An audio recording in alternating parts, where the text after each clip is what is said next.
YCP ప్రజా ప్రతినిధులు నాయకులు జనసేన అధినేత ఉప ముఖ్యమంత్రి పవన్ కళ్యాణ్ వ్యక్తిగతంగా విమర్శిస్తే సహించేది లేదని, విమర్శకు ప్రతి విమర్శ ఉంటుందని కాపు సద్భావన సంఘం సభ్యులు నల్లం శ్రీనివాస్, దుగ్గన బాబ్జీ, సామాజికవేత్త డాక్టర్ చిట్ల కిరణ్లు పేర్కొన్నారు. కాకినాడ కాపు కళ్యాణ మండపంలో ఏర్పాటు చేసిన మీడియా సమావేశంలో వారు మాట్లాడారు. ఈ సమావేశంలో నాయకులు వరద దొరబాబు, కిషోర్, శ్రీహరి, గంగాధర్, శ్రీను, వి ఆనంద్ తదితరులు పాల్గొన్నారు. ఏ కాపు కుటుంబాన్ని కాపాడే ఎమ్మెల్యే అని చెప్పేసి ఖచ్చితంగా బహిరంగంగా ప్రెస్ మీట్ పెట్టి చెప్పమనండి. నేను కాపు కుటుంబాలు 10 కుటుంబాలు కాపాడాను ఎమ్మెల్యే అయ్యాక అని వైఎస్ఆర్ పార్టీలో ఎమ్మెల్యేని కూడా ఏమన్నా కదా ధైర్యంగా వచ్చి చెప్పమనండి. ఎవరికి కూడా కాపులకి ఎవరికి కూడా ఏ ఎమ్మెల్యే కూడా న్యాయం చేయలేదు. ఏ ప్రభుత్వాలు కూడా కాపులకు న్యాయం చేయట్లేదు. ఎందుకంటే కాపులు కుర్రోళ్ళు ఇవాళ ఉద్యోగాలు లేక డ్రగ్స్ గంజాయి వాడుకుని చాలామంది చనిపోయి కుటుంబాలకు పిల్లలందరూ దూరం అయిపోయి ఉన్నారు.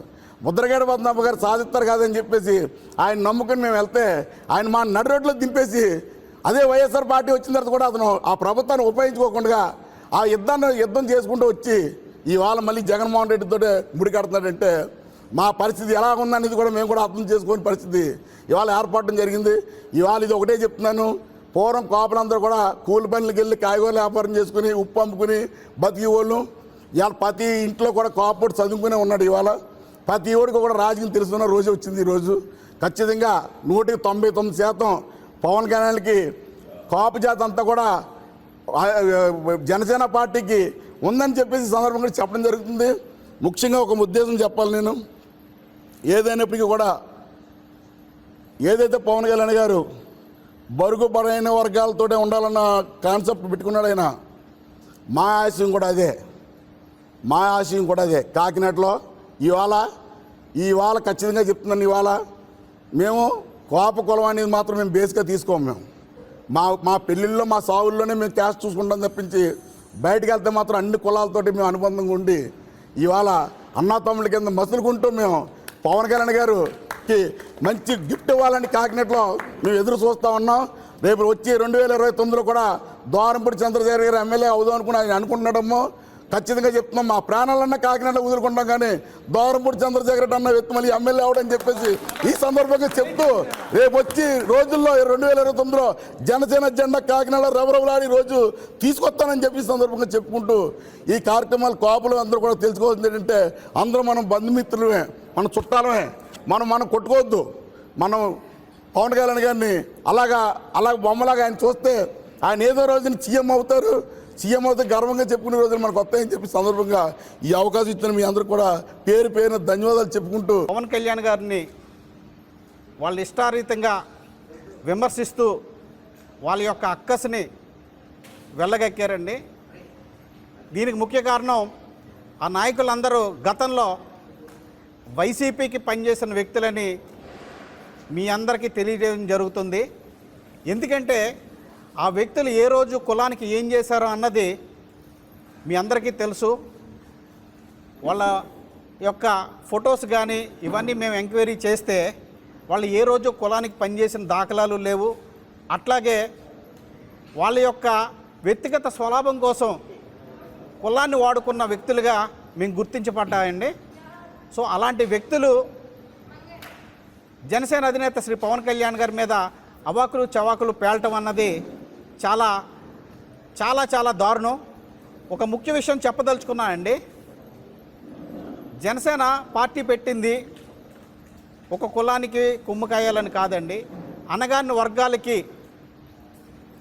వర్గాలకి రాజ్యాధికారం సాధించాలని ఒకే ఒక కారణం చేత పెట్టడం జరిగింది. సో ఆ ప్రాసెస్లో పవన్ కళ్యాణ్ గారు వెళ్తుంటే కొంతమంది సోకాల్ నాయకులు తీసుకెళ్ళి ఆయన్ని కులానికి అంటగలపడం అన్నది చాలా బాధాకరం. ఇటువంటి చర్యల్ని కాపు సంఘ నాయకులుగా మేమందరం తీవ్రంగా ఖండిస్తున్నాం. ఇంకొక ముఖ్య విషయం ఏంటంటే పవన్ కళ్యాణ్ గారు ఒక సోషల్ కాజ్ మీద అణగారిన వర్గాలకి రాజ్యాధికారం రావాలని, అలాగే బడుగు బలహీన వర్గాలకి అండగా నిలబడాలని ఈరోజు జనసేన పార్టీ పెడితే కొంతమంది వ్యక్తులు ముఖ్యంగా కాపు అని చెప్పుకునే కొంతమంది ఫ్యాబ్రికేటెడ్ నాయకులు ఆయన మీద అవాకులు చవాకులు పేలటం అన్నది చాలా దుర్మార్గం. జీవనోపాధి రావట్లేదు అని చెప్పిన ఉద్దేశంతో ఏ పార్టీ అయితే ఉంటుందో ఆ పార్టీలోంచి ప్రజల్ని మభ్యపెడుతూ వాళ్ళు ఇష్టం వచ్చినట్టుగా మాట్లాడుతూ వాళ్ళు చేసేటువంటి భాషల్ని మేము తీవ్రంగా ఖండిస్తున్నామండి. ఈ రోజున గవర్నమెంట్ మనం కనుక చూస్తే కనుక అంటే కాపు పర్టికులర్గా కాపు ఇష్యూ మీద వాళ్ళు మాట్లాడారు కాబట్టి కాపులు నాయకులుగా వాళ్ళు చెప్పుకుంటున్నారు కాబట్టి వాళ్ళకి జీవనోపాధి లేదు కాబట్టే ఈ రోజున ఇటువంటి అవాకులు చవాకులు పేలుతున్నారండి. వాళ్ళందరూ కూడాను ఏ రోజు కూడా కాపు సంఘాలకి ప్రతినిధులుగా ఉండి కాపులకి చేసినటువంటిది ఏమీ లేదు. ఈ రోజున కాపులు ఖచ్చితంగా మిగతా పెద్దలు చెప్పినట్లు ఎంతో కొంత ఎడ్యుకేటెడ్ అయ్యారు. 30 years బ్యాక్తో పోల్చుకుంటే ఈ రోజున ఎడ్యుకేటెడ్ అయ్యారు. ఖచ్చితంగా ఎంపవర్మెంట్ రావాలి, అంటే ఉద్యోగాలు రావాలి, ఎంపవర్మెంట్ రావాలి. గవర్నమెంట్ అందరికీ ఉద్యోగాలు ఇచ్చేటువంటి పరిస్థితిలో లేదు, అది అందరికీ తెలిసినటువంటి విషయమే. కానీ వీళ్ళు నిరుద్యోగంగా ఉండి, అంటే నిరుద్యోగంగా ఉండటం అంటే వీళ్ళకి ఇంతకుముందు గవర్నమెంట్లో రోజు తాయిలాలు ఏమైనా వెళ్ళాయేమో, ప్యాకెట్లో బిర్యానీ ప్యాకెట్లో లేకపోతే వేరే ప్యాకెట్లో ఏమైనా వెళ్ళాయేమో, దానివల్ల అవి అందట్లేదు అని చెప్పని ఉద్దేశంతో మాట్లాడేటువంటి బాధాకరమైనటువంటి మాటలు వాళ్ళు మాట్లాడుతున్నారు. సో వీటిని తీవ్రంగా మేము ఖండిస్తున్నామండి. గత పార్టీ అంటే మేము పవన్ కళ్యాణ్ గారితో గత 15 ఏళ్ళుగా అంటే 2008 కామన్ మ్యాన్ ప్రొటెక్షన్ ఫోర్స్ పెట్టినప్పటి నుంచి మేము ట్రావెల్ అవుతున్నాం.